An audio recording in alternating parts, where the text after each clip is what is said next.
day going, Grant? What's been It's going going on? good, man. Going good. Just bang, bang, bang, you know? Yeah, I know you're doing a ton of podcasts out there right now. That's awesome. See your face out there more. Well, it's that on top of everything else, you know? So it's not like that stops.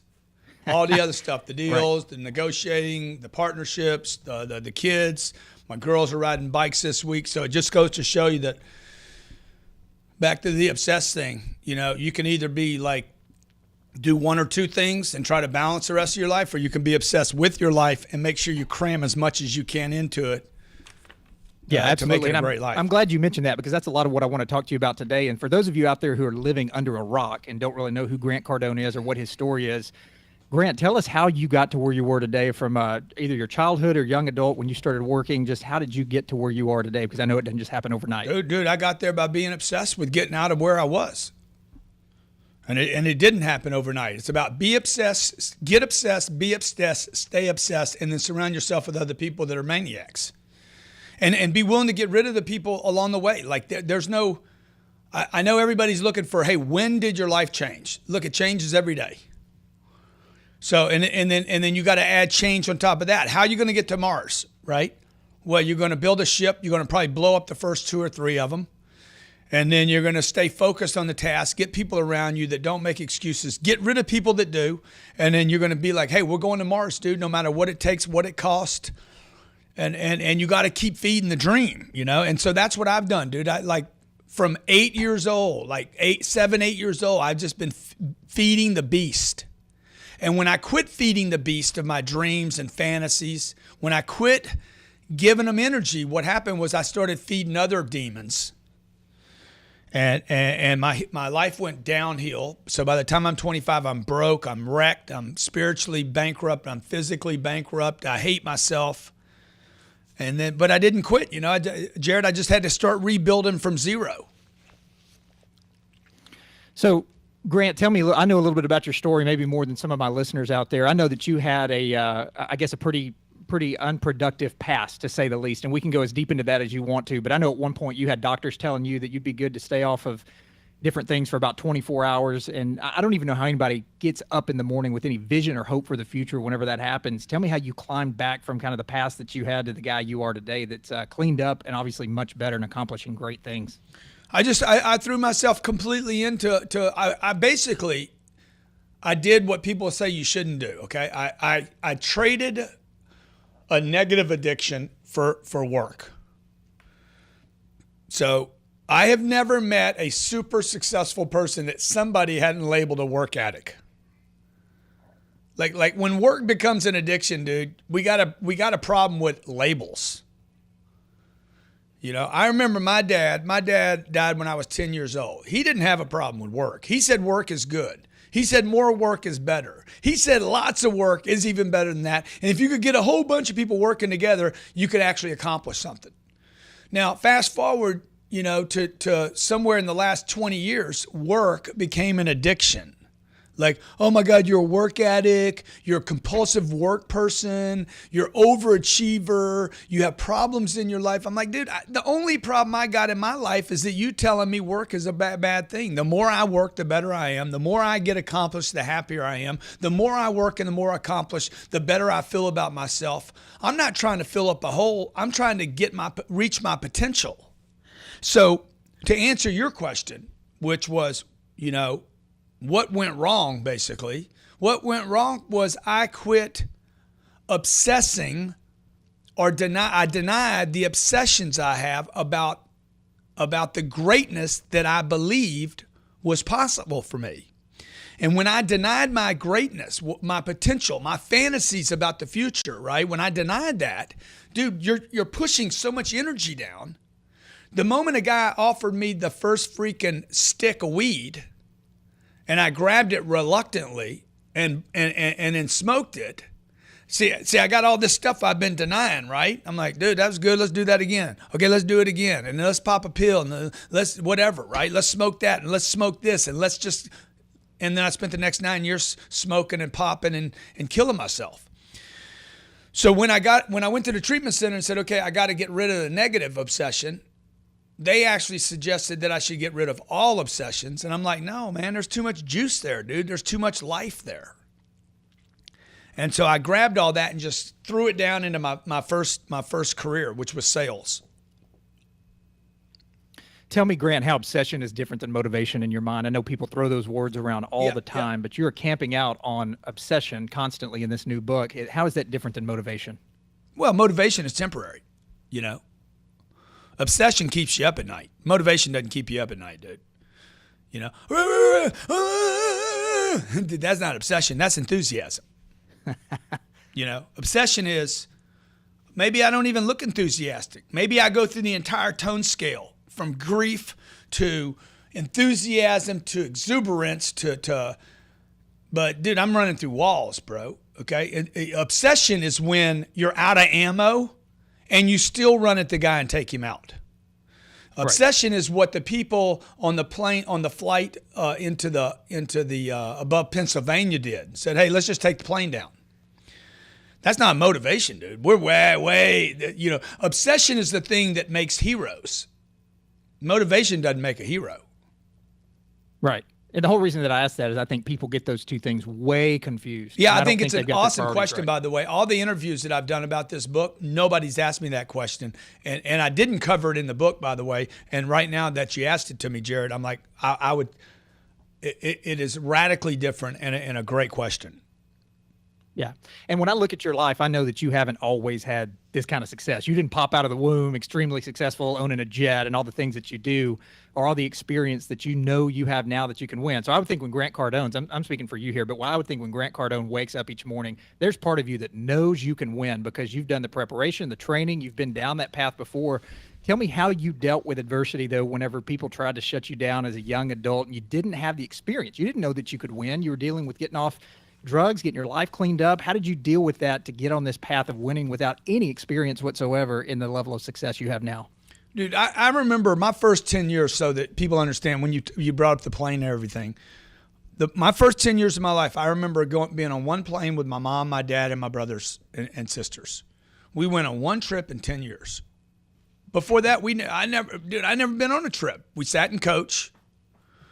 And we flew to Los Angeles and we went to Disneyland. Okay, and every time we looked at something, everything was too expensive. So, and I was tripping out. All I knew was the people that had the money had the control. They decided when we went to the Mickey Mouse Pancake Shop, what rides we could be on, and you know, fast forward to today, you know, I don't stand in line when I go to Disneyland. I'm like, hey, what do I have to pay so I don't have to stand in line? My dad could have probably done that too, but he didn't go to the next level. And for my parents, you know, you made money, you saved money, you protected money. And that was good, but it's not the only solution, okay? What my dad didn't know was, and my dad would be really proud of this book right now. It's #1 at Barnes, #1 at Amazon. He'd be like, man, you're continuing my name. More than writing a book, okay? More than sitting on the jet engine of your own plane. I told my sister this last night. Dad would be proud that his name is continuing because of my work. And, you know, the point of that is my dad stopped. My dad stopped at save the money and let's go on a trip, you know, rather than, hey, you know what? Let's keep building. Let's keep growing. Let's be obsessed with something monster, not just enough. And because my dad was satisfied with enough, he died at 52. I know maybe he'd have died at 52 the other way too. But when you scale out, dude, you can actually live longer because you're not doing all the work anymore. Okay? When you start flying on your own plane, you're probably actually going to live a little longer than flying with a bunch of sick people. Particularly today when you know, we just saw a plane 3 months ago blown out of the sky. It won't be the last one. So how do you get there? I mean, do you get there by showing up every day and not quitting? And how do you show up every day and not quit? You have to become obsessed. This thing has to become like bone marrow, like something like every 80 billion cells in your body. A friend of mine told me recently, you have 80 billion cells in your body. I'm like, bro, that's a lot of cells. Right. And then I thought to myself, I need to get them all in coordination with what we're doing here. You know, I think they send messages. Clearly they're communicating with one another. Okay. Absolutely. Hey, we're dying over here, guys. These cells, who knows? Maybe there's 8 billion cells. We're out of here, dude. We're done. And there's communication going on. Okay, good. We got to go. These other cells over here, we got to have some more cells. And now we're back at 80 billion again. So there's some communication. If you ever watch ants work together, ants are obsessed, man. They're not motivated. Right? They're obsessed with survival. I'm obsessed with my own survival. Okay? And what does that mean? Survival to me doesn't mean getting by. It means improving the quality of my life so I can continue. I was watching Escobar. I was watching the Narcos movie on Netflix. And I noticed, number one, I noticed how much I like the dude. I mean, here's a guy, like he's a serial killer, man. He killed millions of people. He made millions of drug addicts around the world. He was supposedly the seventh richest guy in the world. He was killing 400 policemen a year. And I'm like, why do I like this guy? And the thing I liked about him, bro, is he is so survival. He's so survival, at least for himself, right? And like he has this obsession to expand his empire, and even though it's criminal and dark and black and he was evil, right?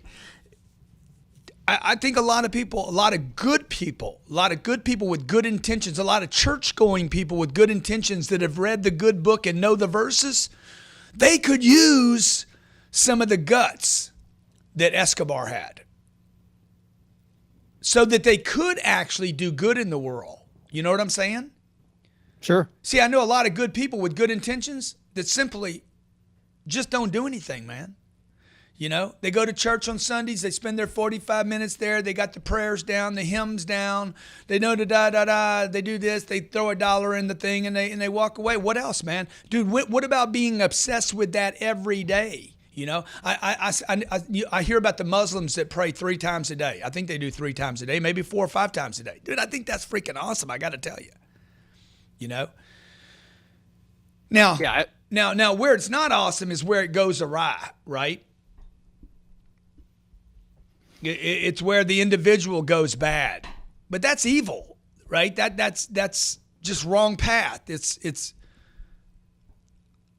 taking a positive obsession and applying it the wrong way. Yeah, me being obsessed with which I have been, by the way. I was obsessed with this chick, okay, like maybe 5 years of my life. I knew the relationship couldn't work.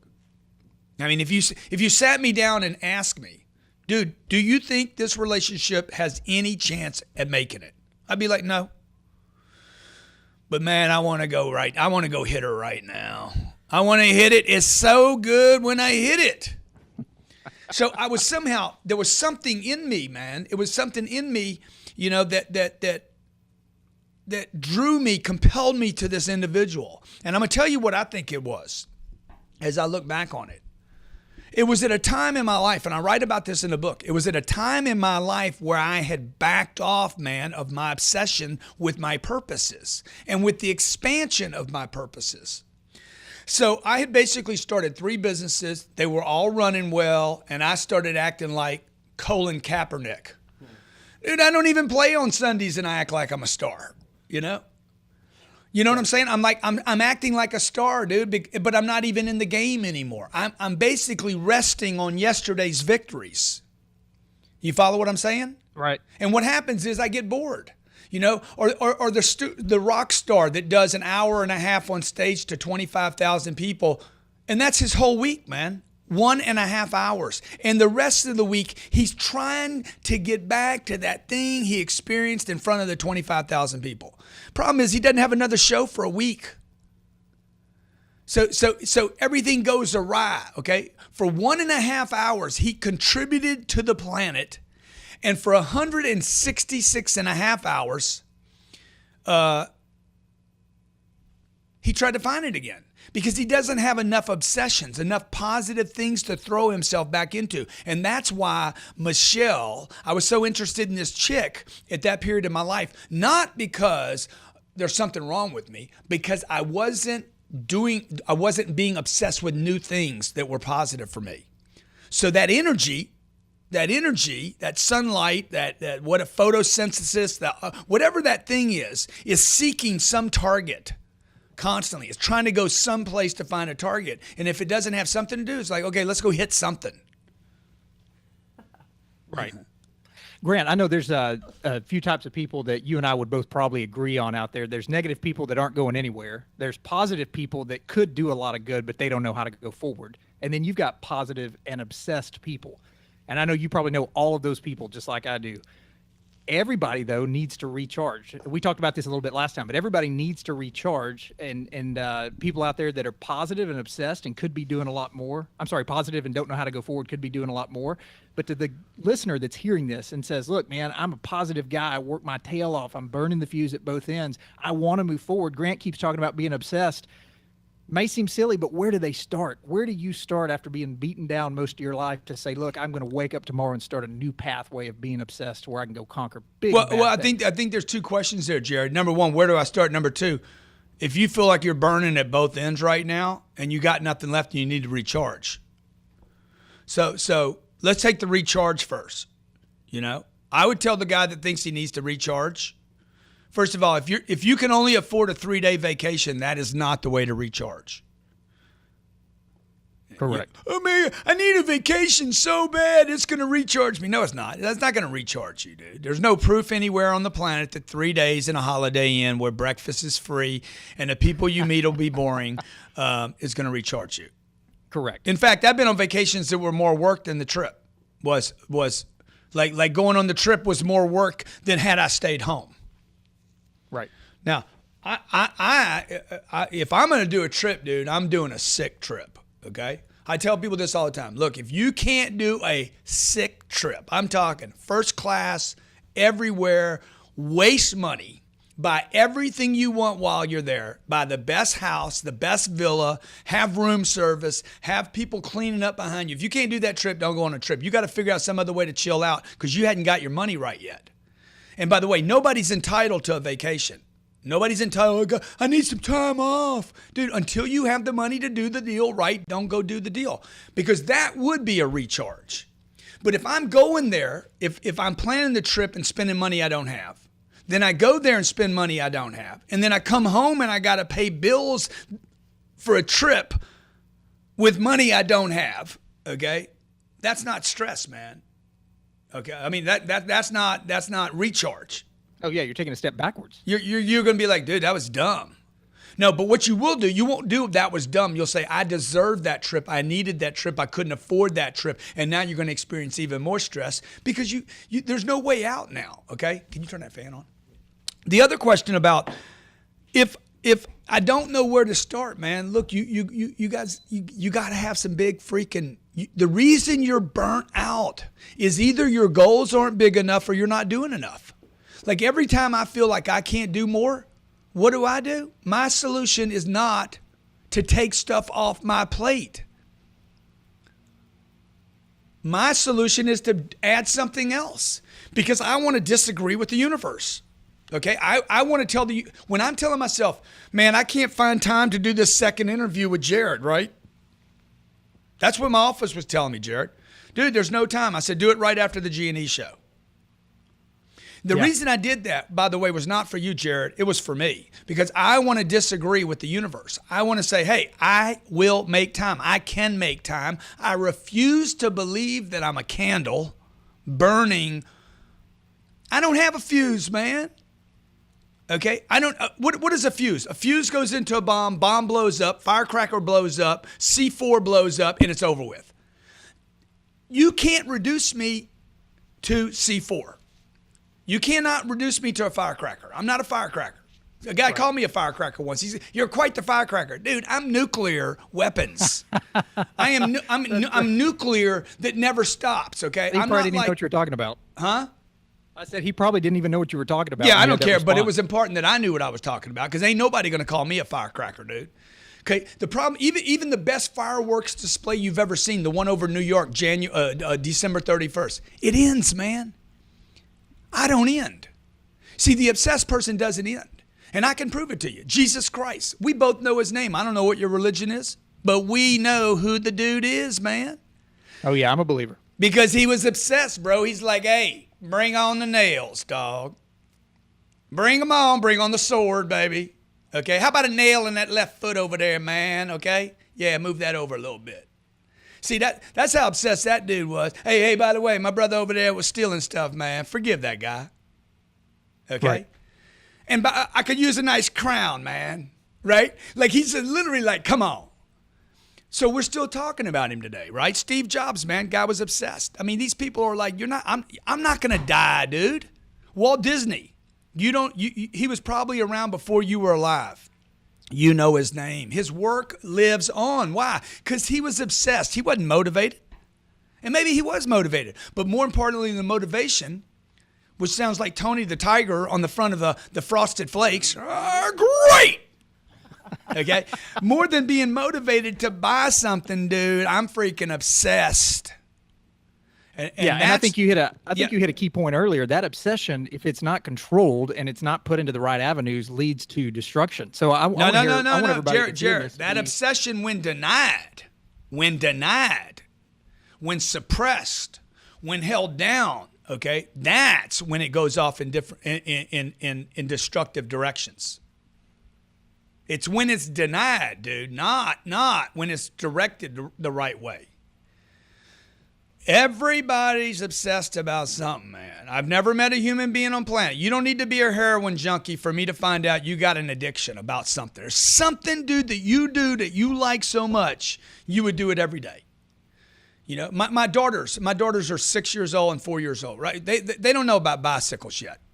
I noticed the bicycle. I'm like, hey, my kids aren't digging bicycles. Why? Because they got training wheels on them, and they don't have confidence yet. So in the last 2 days, I took my little 6-year-old, and I got her riding by herself, okay? You know how much she wants to ride that bike right now, dude? All the time. Dude, when she wakes up, after school, before she goes to sleep, after the bath, can we get one more ride in? And I'm like, yeah, we can. You know? And who knows, man, maybe she'll become a super bike rider where she can ride on one wheel, the front wheel, stand it up, stop it at 28 miles an hour, turn it around, pull out her Glock and shoot somebody and get a movie deal. That's the only people that are going to get that movie deal are the obsessed, right? Is the ones that are so committed to their trade, whether it's skateboarding, bicycles, movies, acting, producing movies, creating the next act, or going to Mars, dude. It's the obsessed that make all this stuff happen. Yeah, absolutely. And you're so busy, Grant. I mean, I don't have to tell you that. You're so busy. You're on so many platforms out there. You've got your TV shows, you've got the podcast, you got everything, but you're also known for great energy and hustle. And I know you're going to tell me it's because you're obsessed, but if that's the answer, then that's the answer. But I'd love to know where that comes from every single day of your life, because I haven't seen you turn it off. Well, it's not about hustle for me. I never think about hustle. Like, I rarely use the word. I even told my staff, I'm like, I don't know why you guys use that word all the time. I never use it. They write articles. I said, guys, I don't talk about hustle. I don't even talk about hard work. I mean, there's one time I talk about hard work when it comes to money. But really, it's not about hustle. It's not about a grind. I don't want to grind, dude. I'd much rather not hustle. I'd like to show up for a deal and the money just fall out of the sky. So for me, for me, a hustle is a decision, right? I got to make a decision to hustle. Obsession, bro, is molecular. It's cellular. It's something like, hey, what am I obsessed about? Okay? And maybe the guy watching this right now, the only thing you're obsessed about right now is looking at pornography. I don't know. Maybe there's some weird deal that you're like, I like looking at male gentles or females or whatever. I don't know what the weird deal is. Everybody's got one, dude. All you got to do is tap in to this thing that you can't explain. You don't know why it's there, right? You don't make a decision to look at it. It just pops up out of nowhere. Like, it raised his head. Hey, let's go fishing. Dude, I love to fish. I'm sleeping at night, man. I start thinking about, man, I can't wait to bait the hook. Whatever it is, dude. It could be fishing, pornography, skiing. I don't know what it is, man. Grocery shopping, Oreo cookies. Oh, I want an Oreo. See, those things have some life, man. You understand what I'm saying? You don't make a decision to want an Oreo. Right? If something's sitting there that says, Oreo time, man. I want to play poker with the boys this weekend. I want to play Candy Crush, whatever the deal is. So I have figured out, dude, how to like give life. I don't know if it's sales. I don't know if it's spiritual. I don't know if it's purposes. I don't know what it is, but I know there's something going on I can't explain inside of me that doesn't require a decision. It requires permission. Okay? Permission. Yeah. I need to give it permission. And I need to feed it. Right? Yeah, absolutely. And I need people around me saying, bro, do it, dude. I've written 4 programs this year. Last year, I was saying, I'm done writing training programs. This year, I wrote 4, the most I've ever written. 2 books, 2 training programs. And none of that was on a schedule. None of that was planned. But it's in me, bro. It's in me. It's like it's wanting to come out. So, Grant, I know that kind of off the beaten path here, but I think it all ties in. Great thinkers and great people with, tons of energy and obsession, they have a lot of different traits, but they typically have an incredible morning routine. Just whether that's charging up the batteries, getting ready. But for who the told day, you that, take it dude? on, Who whatever. told you What that? does your morning look like? How are you getting your Who mind told you ready that for the day? people have who told you that they have a good morning routine? Oh, I've read about them, tons of them. Like what? What? Tell me one guy's got a good morning routine. It's all how they. Well, of course, you put me on the spot to figure it out here, but they all have an incredible routine to get their mind right and get ready to attack the day. Yeah, I know. I mean, I hear all that. I hear that. I'm like, yeah, really. But when I'm with you, dude, when I was with that guy, I'm like, bro, you didn't do that this morning. I hear all this. Oh yeah, my morning routine is I get into a bathtub with ice water and I sit in it for 3 minutes and that's what does it. And then I go work out. I'm like, yeah, well, dude, okay, good for you. Okay, you know what I do in the morning? I wake up. I'm pissed off that I had to wake up. First thing I do is go piss. I take a long leak. And I watch how yellow my urine is and realize that I'm dehydrated. I'm so lazy in some areas of my life. I didn't even drink enough water yesterday to keep my urine clean. And then I'm like, I really should go work out today. But my kids are eating freaking pancakes. So you know what? I'm going to go eat some pancakes. And I'm going to have an espresso this morning. And then, dude, I bitch all the way to the office. So This what? is you. You're not talking about somebody else. This is you, Grant Cardone. Yeah, no, I'm talking about me, man. But this is what I do. My morning ritual includes this. I write my goals down every day. I show up to work almost every day. I show up to work. I do some kind of work every day, no matter what. All right? When I'm down, dude, I put my attention back on where I'm going, not where I am. And so, like, for me, I'm doing my life, right? Like, the fact that a day stops and another one starts, I mean, that's kind of like whatever that is, right? Like, I'm not so much worried about how I start the day as how I keep my day going. How do I keep adding stuff? How do I keep the day rolling? There's parts of the day, bro, where I'm just not productive. I mean, about 3 o'clock in the afternoon, for some reason, if I can get from 3 to about 4 o'clock, boom, my energy just jacks up again. But there's some part of that day that I lull out, so I try to make it through that part of the day. I can go to 10 o'clock, 11 o'clock at night sometimes. I could wake up in the morning, 2 o'clock in the morning, and work. I don't really have, I'm just telling you, I would love to tell you, I wake up same time every day, and I try to beat the sun up. This would be the ideal Grant day. I wake up before the sun. I beat the sun up. I wake up. I conquered your ass, boy.